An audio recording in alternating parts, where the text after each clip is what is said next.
see what happens. Well, let's see. Maybe it's a nice present. Maybe it's a present where he sends me a beautiful vase as opposed to a missile test, right? I may get a vase. I may get a nice present from him. You don't know. You never know. 欢迎，我的名字是 Sir Patrick Mac， 我叫 Super Pursuit， 准备吗？哦吼吼，Go， 走吧！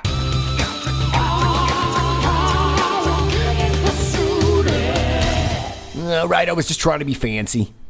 We were talking about Asia today, so I figured I'd theme it out a little bit. And my Chinese isn't great, but my Korean's even worse. I can give it a shot, though. 안녕하세요. 제 이름은 Sir Patrick Mac입니다. That's about as far as I can get in Korean. Kind of like my blue belt in Taekwondo. You know, just get to mediocrity and go back to jiu-jitsu, I guess. Anyway, I'm no globalist, but I am a cunning linguist.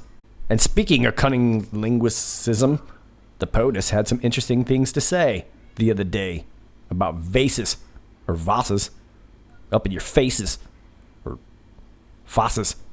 Check it out. Oh, that's okay. We'll find out what the surprise is, and we'll deal with it very successfully. Let's see what happens.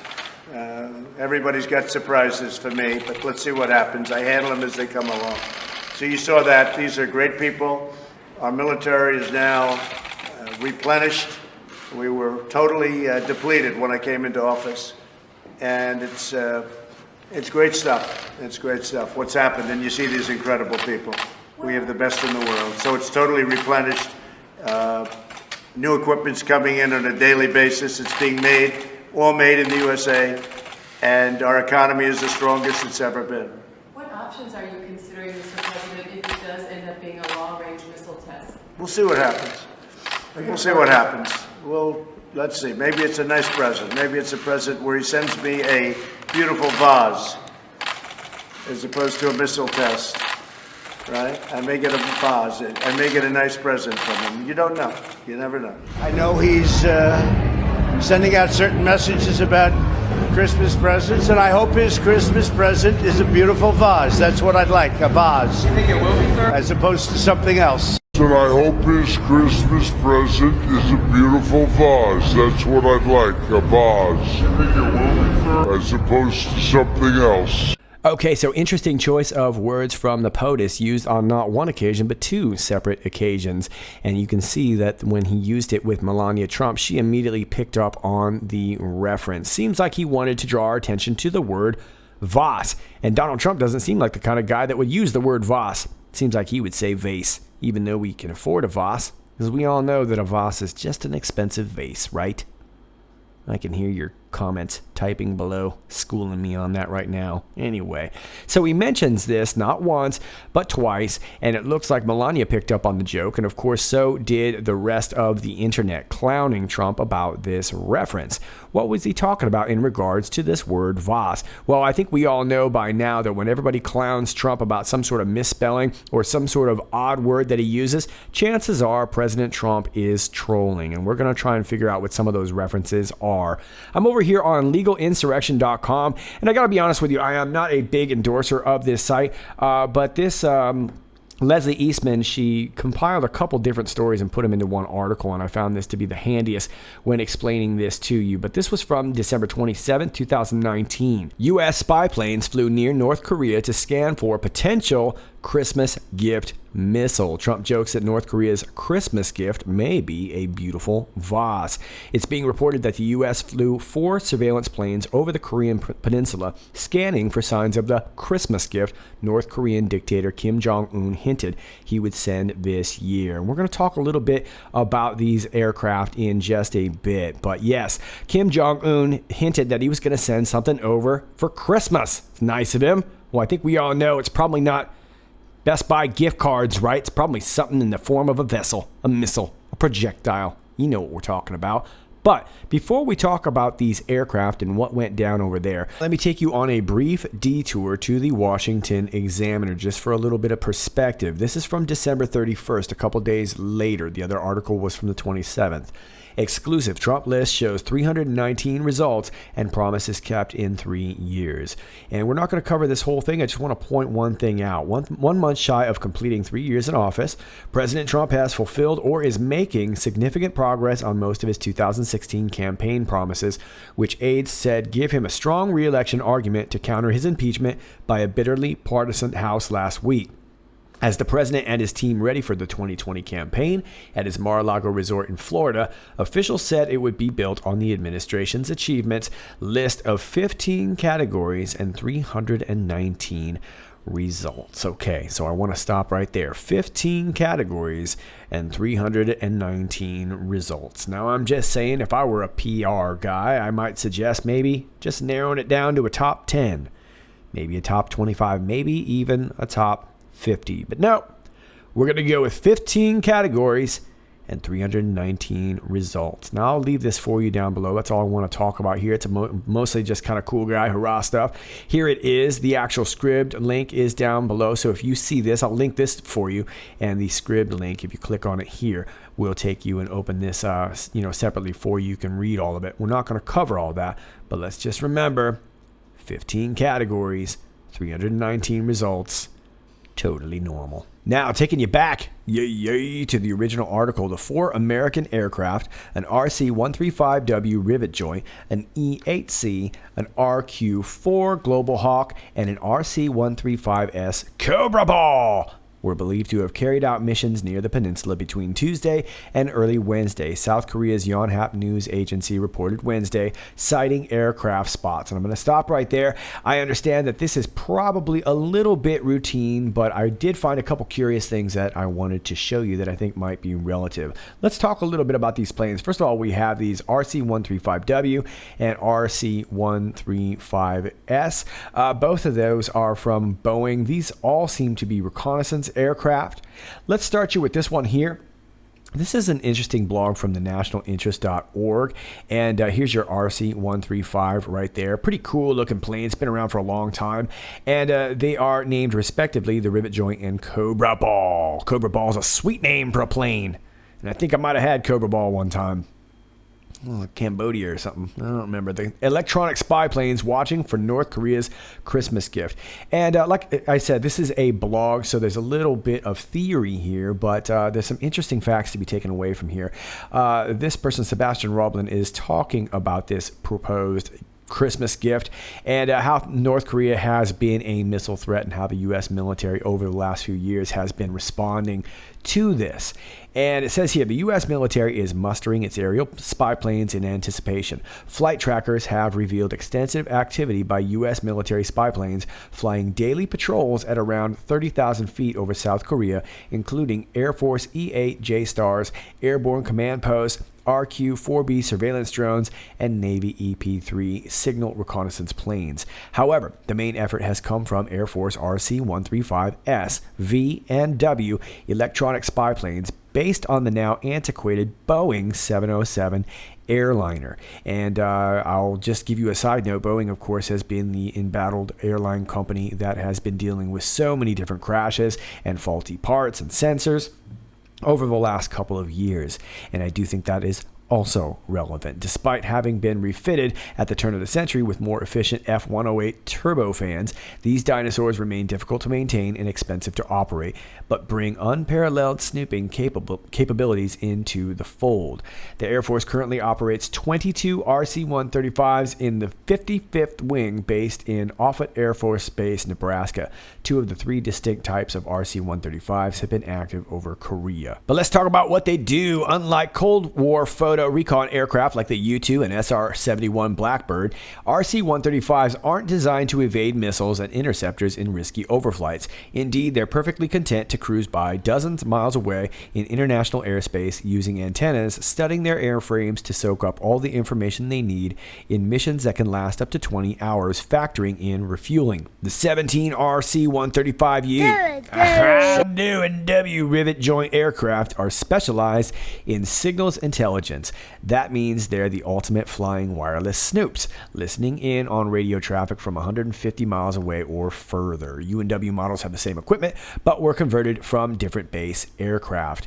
In addition to their 3-person flight crew, rivet joint aircraft carry 21 to 27 specialists, including operators skilled in decryption and linguistic to decode and translate signals, electronic warfare experts, ravens, and system engineers. These can relay critical information rapidly via radios and a satellite uplink. Yeah, essentially close to real time.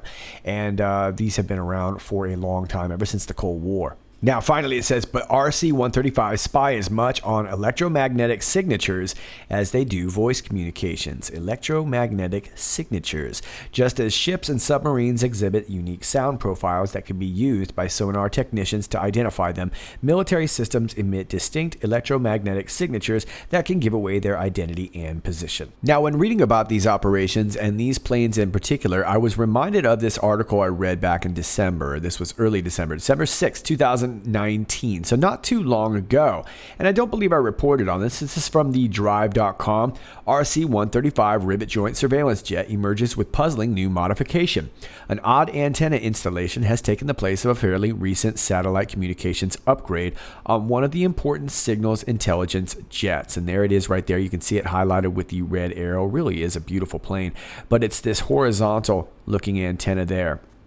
And all I want to point out is that 5 years ago, they spent a whole bunch of money basically outfitting this again. And now they've upgraded it again. And this is a really expensive old plane. The RC-135V/W fleet received the SATCOM antenna that this new one replaced around 5 years ago. Similar installations have subsequently shown up on other large strategic aircraft like the E-6B Mercury and VC-25A Air Force One fleets, among others.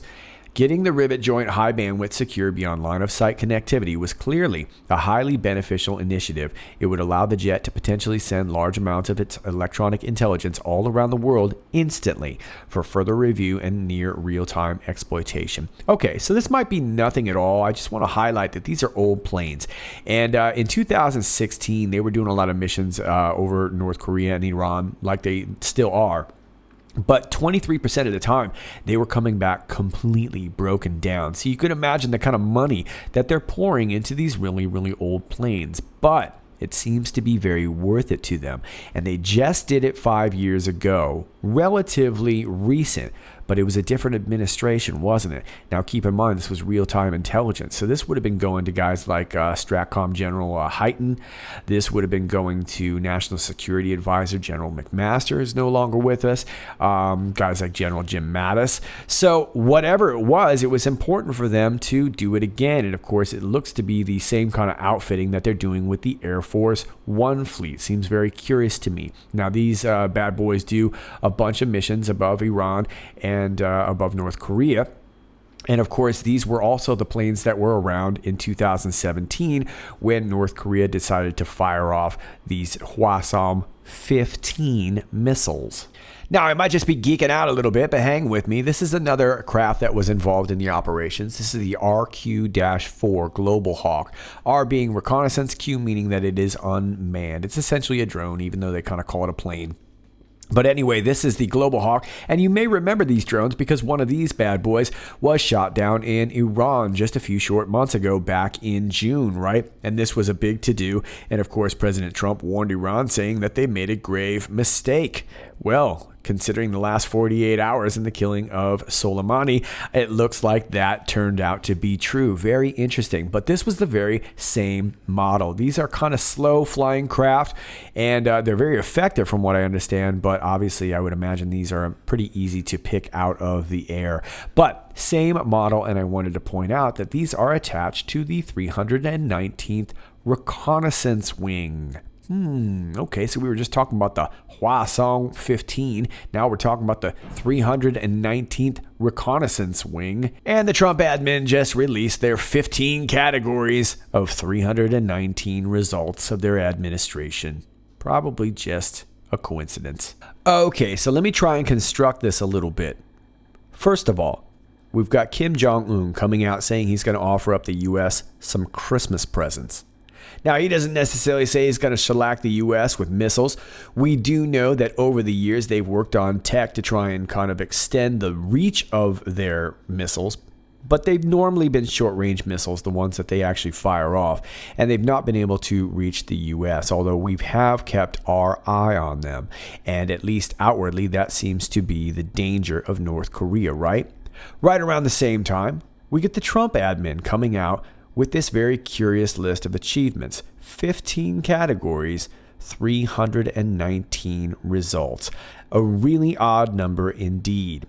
Then we get the announcement of these operations in the region. I'm sure some of them routine, but it seems like the media wanted us to know that they were out there looking for these Christmas gifts, heightened, escalated security measures, right? And of course, we've got all these different reconnaissance planes. Is it possible that the 319th was looking for these Hwasong 15s? Or is it possible that Kim Jong-un was going to offer up a vase? And instead, very much of that same technology and same personnel ended up finding General Soleimani by way of help from Kim Jong-un. Now, Mike Pompeo came out and said that they were after Soleimani for quite some time.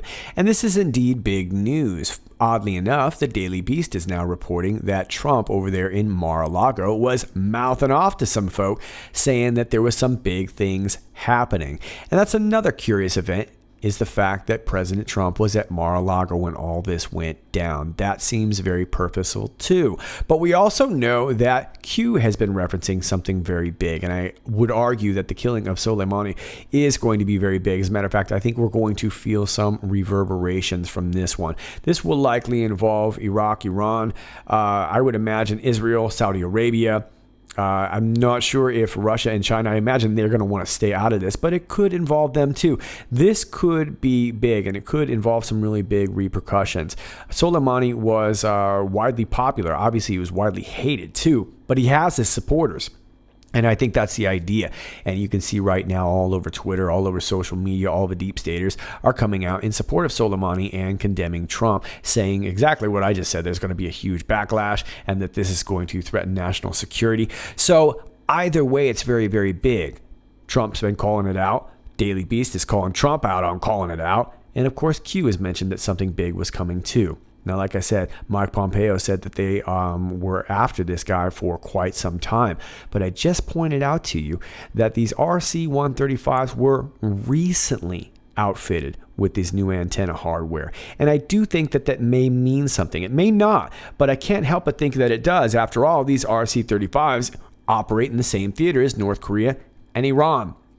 So while they're out there maybe getting the public to think that we're going after these Christmas gifts, perhaps that is indeed what we were using. I've just showed you that both the tech, the equipment, and the personnel operates in both theaters. So it would seem to make logical sense. And like I said, they just recently outfitted this intelligence capability. It was a strange new upgrade considering they had just done it 5 years ago. So this new hardware would have also connected to Air Force One technology, being their whole fleet, which means the POTUS would have been getting real-time intel. That seems significant to me. And I want to point out that that recent upgrade seems to have happened post General McMaster, post General Jim Mattis. I'm not saying it's directly connected, but I'm just saying. Let's also remember that Iran was getting a lot of their missiles and missile tech from North Korea. Both of them are sort of operating as black sites for whether it's the alphabet agencies or the deep state, whatever you want to call it. Let me take you back to post 964. This was from back on the 28th of March, 2018. Why did Kim travel to China? And this is when Kim Jong-un went to China. And if you'll remember, he went by train. He didn't want to fly. And keep in mind, there's a lot of people that would love to kill Kim Jong-un if he got outside his own borders. And he cited that as a reason for not traveling in the past. He's notoriously reclusive. And out of all the world leaders, he's one that usually stays right there in North Korea. And for good reason. There's many people that would love him dead. He's also supposedly afraid of flying. But either way, He left for China on train, and I thought this was very unique. Why was travel impossible in the past? Well, like I said, a lot of people trying to kill him. What changed? What constitutes the need for a face-to-face meeting versus a secured call? Well, a secured call could be done at any point, I suppose, right? So whatever this needed to be done face-to-face. And that would suggest to me that something physically needed to be given to this person, and there was probably no other way of doing this other than to face. Could have been information being spoken, but I would assume that this is actually something being handed over. And we saw something very similar like this with Vladimir Putin when he handed over this soccer ball to President Trump. Now, whether there was anything attached to that soccer ball or not, we don't know. We do know that that particular model of soccer ball advertises that it has a microchip in it. It was the World Cup soccer ball. So we knew that it was possible. And if you'll also remember that it was actually about 24 hours after I reported it, Lindsey Graham came out demanding that we check the soccer ball. Just saying. But this was a physical handoff. What U.S. publicly traded company previously entered North Korea to establish comms? Well, that would be Googly, right? Think logically. Why did Googly visit North Korea? Well, it looked like they were setting up some servers to handle their business outside of NSA data collection or whatever it might have been. It was their own black site servers, and this could have gone all over the world. But let's remember that Eric Schmidt went out there.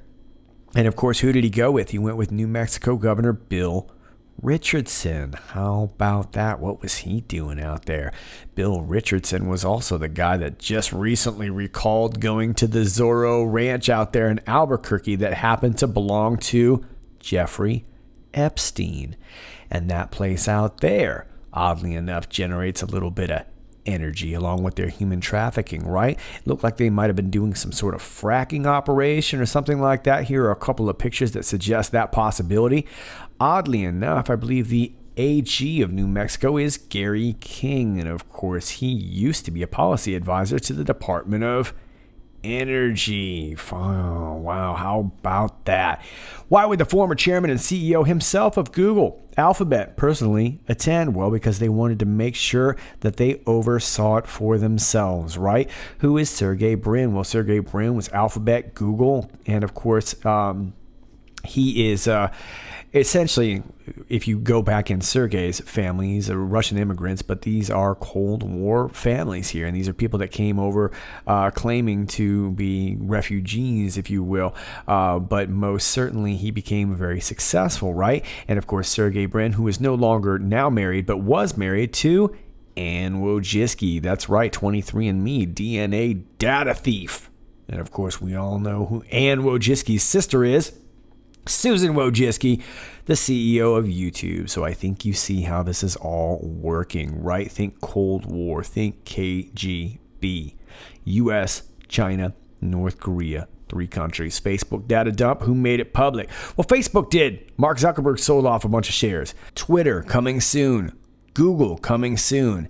Amazon coming soon. Microsoft coming soon. And let me just do a quick rundown on why those are important. Twitter, Jack Dorsey. But don't forget this name, Suhail Rizvi. Now, Jack Dorsey and Suhail Rizvi both took some of their money out of Twitter and put it into Square, which is a mobile payment app. It's very important. But keep in mind, Suhail Rizvi is a name you're probably not going to hear a lot, but he is part of Rizvi Traverse Management.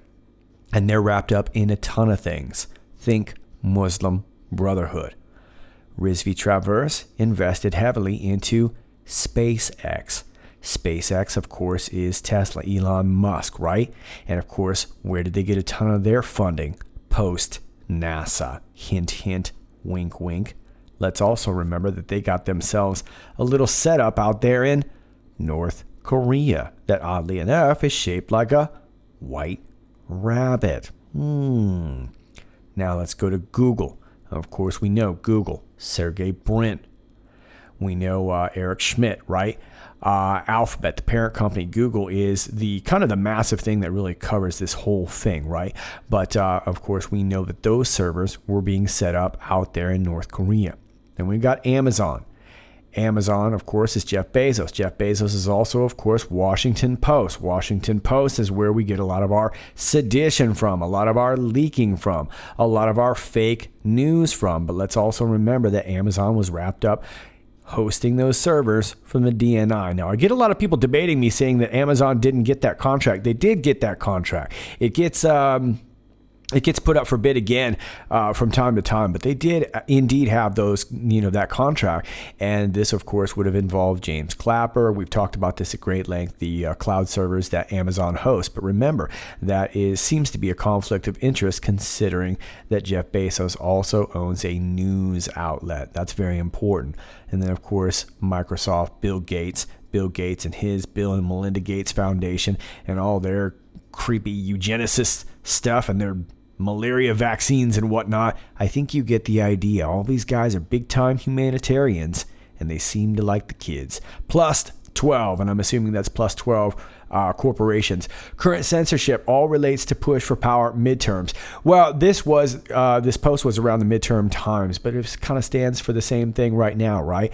Last stand, election fraud cases open, DOJ. Many. So this may have a lot to do with certain cases that we've yet to see. I know that probably a lot of this is going to come out at the 11th hour if it indeed comes out. Q has always said that these were open and that election fraud, doesn't seem to be rattling President Trump at this time, although we're starting to see it run rampant again. But, like I said, Trump doesn't seem very fazed about this. And we knew back then that there were certain cases open. We're probably not going to hear about them. We're probably not going to hear about them because they're not being leaked. Follow the family. Follow resignations. Well, we've seen tons of resignations. Where do you even start, right? Through business and government.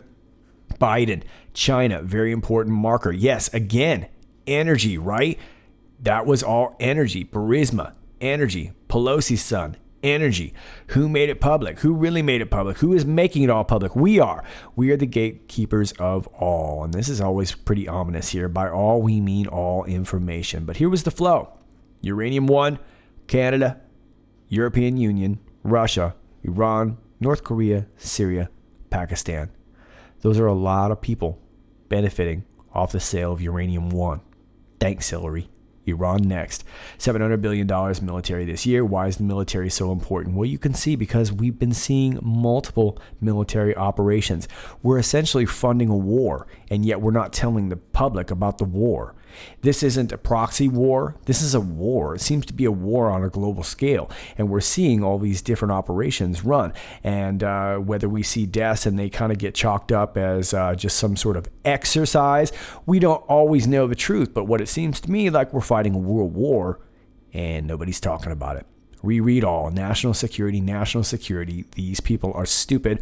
Art of the deal, tidal wave incoming, buckle up. Well, you might vaguely remember back in April 2018, Kim Jong-un and his wife did indeed go to China to meet with President Xi Jinping, and he got all sorts of gifts, 2.47 million yuan worth of gifts when they visited Beijing, according to Hong Kong's Apple Daily on Tuesday. This is from Chosun News.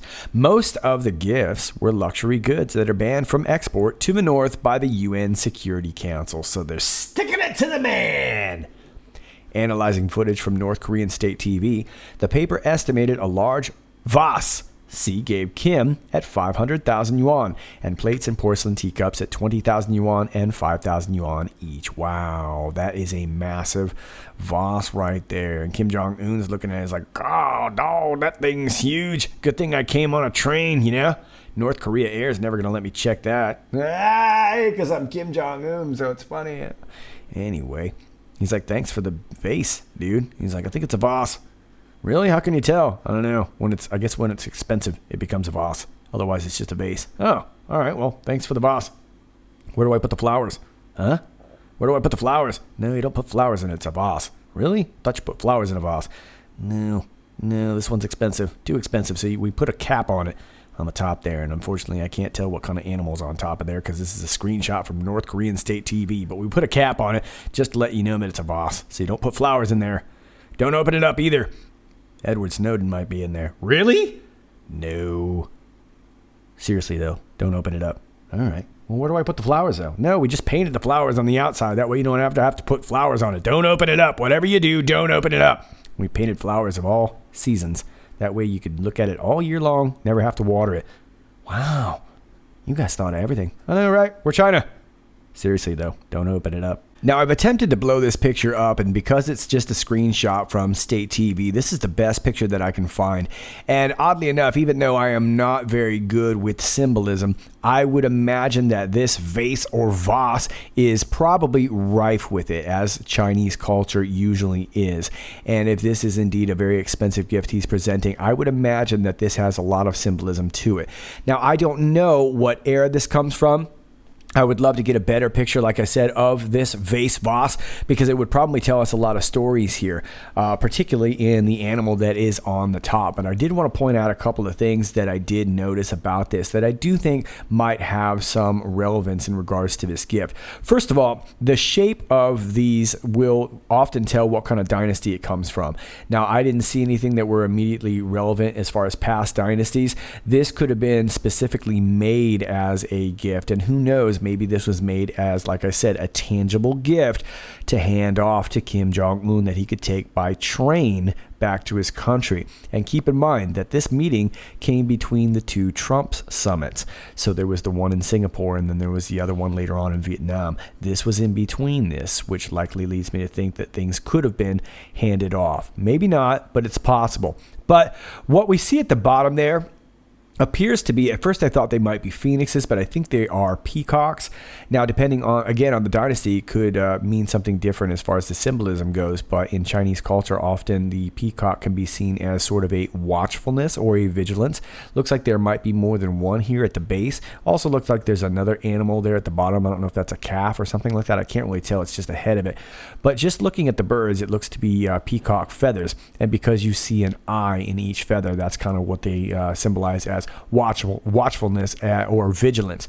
Now, I was kind of joking about the fact that they put so many different flowers in there or whatever, but it actually, I do believe, means something. They are indeed, looks to be flowers of multiple seasons, meaning that our friendship lasts for all seasons. And I can't really tell exactly what these birds are.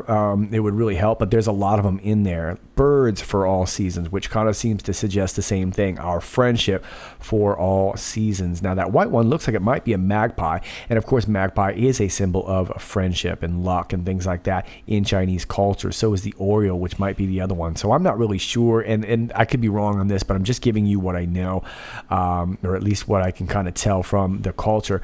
And then around the middle of it, it looks like those might be, I could be wrong, those could be swans, but I think they might be ducks. Ducks could mean a lot of things. Could mean surviving a storm, because ducks can handle, heavy rain and whatever. They can often weather a storm. Ducks are important symbols in Chinese culture. But again, they can also represent loyalty, which might very well be the case. And then again, I can't really see what's on the top there. Unfortunately, it's just too pixelated, but it might be very telling. So just a couple of thoughts on the vase. Fun little random side fact for you. This is the president's name in phonetics there. How you pronounce it, you'll notice that it goes up, down, and up, as Chinese is a tonal language. So it would actually be pronounced Xi Jian Bing. And if you isolate just the last part of it being Bing, that is actually a word on its own in Chinese, meaning vase, as in Hua Bing, meaning flower vase. How about that? Another side note, Hua is the same in Vietnamese, only it's with an O, H-O-A, Hua. You didn't need to know that, but you do now. Anyway, fun fact. So is it possible that there's something to this vase, maybe even physically? Does it hold something in it, on it, near it, with it? Not really sure. Is this similar to our soccer ball situation? Also not sure, but I find it very curious that those two countries are China and Russia, and neither would like to get involved in the Iran conflict, which just started flaring up. I'm sure it's also just a coincidence that earlier in the month, Michael Flynn granted permission to travel to South Korea. Yeah, former National Security Advisor Michael Flynn has been granted permission by the court to travel to South Korea for the upcoming holidays to visit family there, Politico reports. Flynn and his legal team requested that the court permit his Christmas trip to the Republic of Korea, leaving on December 21st and returning on January 7th. Oh, that's like perfect timing, right? Where members of his family live according to a court order. Flynn provided the court with details about his family in South Korea and noted that he traveled to the country before his court appearance last December before leaving and returning on approximately the same schedule proposed here. Okay, well, it was approved last year and it's been approved this year. I just find the timing really, really coincidental. After all, Flynn knows where the bodies are buried, and I suppose it'd be really handy if, in case he needed to pick anything up along the way. Just saying. Now, in regards to this Vase2Vase reference, it's hard to know if we're actually talking about this physical vase. I couldn't help but maybe think we were talking about this situation in China with this physical vase. It would seem to make some sense, but it could also be a reference to an acronym or something like that. And I'm going to toss out a few that I thought might be related to the situation. This first one is VAS Aero Services, and as you can see, they service a bunch of big clients, Lufthansa. They've got Boeing, Honeywell, Airbus, a lot of really big ones here, JetBlue, as you can see, and they provide aviation parts and services, so they're pretty big. I'm not sure if they're directly related. There you can see American Airlines, all the big clientele there. Not so sure if it's directly related, but there is a VAS. And then we've got this over here, and this is called OpenVAS, Open Vulnerability Assessment Scanner. It's a full-featured vulnerability scanner. Its capabilities include authenticated testing, various high-level and low-level internet and industrial protocols, performance tuning for large-scale scans, and a powerful internal programming language to implement any type of vulnerability test. Okay, well, this sounds a little bit more like what we're talking about, right? But I want to turn your attention on to this right here. This I found the most curious. This is Vase software. And you can see they do encrypting. Provides ultimate privacy assurance for data storage and transfer. A file fortress encrypted file can be decrypted only if a user has the original key code. See frequently asked questions section for more information and is using Vase software. Well, what I found more curious about this Vase software is if you go down here, you can see that Vase Software has 2 current team members, including Chief Sales Officer and Executive Vice President John Gong. And this is John Gong right here, little picture of him. And this is very curious because he's Chief Sales Officer and Executive Vice President. So Vase Software has 1 team member, and it's John Gong. And I can't find anything on John Gong. There's a few different John Gongs, but this particular guy, I can't seem to find anything on. But I also found it interesting that he's Chinese. So Chinese vases, Chinese software called vases, Chinese encryption? Vase Software is actively using 5 technologies for its website. These include Viewport Meta, Apache, and Pound Sterling. Well, if you're not familiar with Apache, you might be familiar with one of their products known as Secure Drop. Yeah, we heard about Secure Drop from Edward Snowden, right? This is where, quote unquote, anonymous whistleblowers can share their information, although I've got a feeling it might be a little clown project.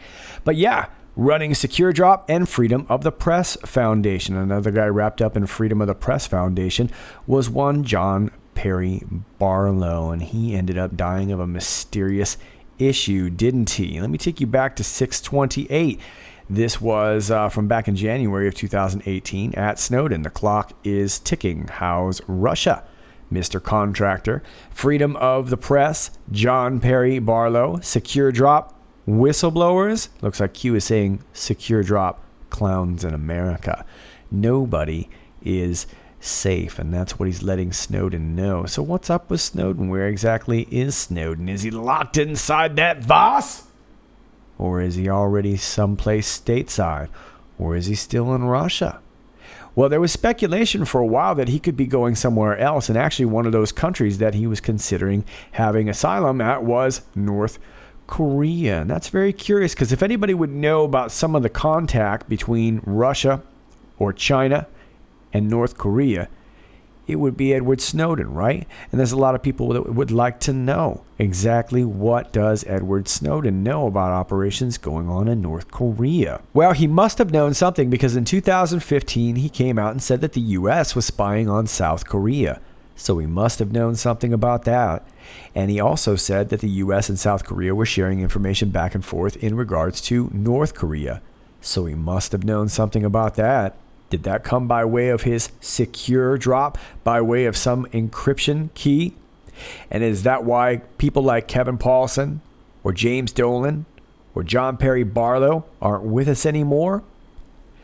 Now, he knew this was going by way of the 5 Eyes. Let me take you to the 967 post. This is from March 2018. What does the house cleaning represent? We always knew, meaning the Q team was always aware of these, whether they were duplicate or alternate servers, they were aware. Final stage, what does North Korea represent? Well, it depends on who you are, right? Outwardly, they seem like a threat, a nuclear threat, but this is a country that can barely feed themselves. Are they truly a nuclear threat, capable of devastating the planet when they can't even feed their own people? These are people that still use biplanes in their air force.